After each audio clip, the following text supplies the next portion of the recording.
আজ আমরা আলোচনা করব টনসিলাইটিস সম্বন্ধে। এই টনসিলাইটিস অসুখটা খুবই কষ্টদায়ক।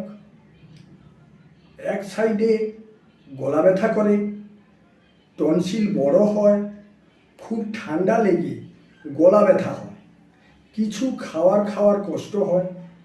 এই অসুখটা সাধারণত মেয়েদের বেশি হয়, অবশ্য ছেলেদেরও হয়ে থাকে। এই টনসিল অসুখে দীর্ঘদিন ভুগতে থাকলে কারো কারো মারাত্মক বাতরোগ তৈরি হয়। এই বিষয় ওয়াকিবহাল হওয়া উচিত এবং এর খুব ভালো হোমিওপ্যাথিক ট্রিটমেন্ট রয়েছে, তার চিকিৎসা বিধান নেওয়া উচিত।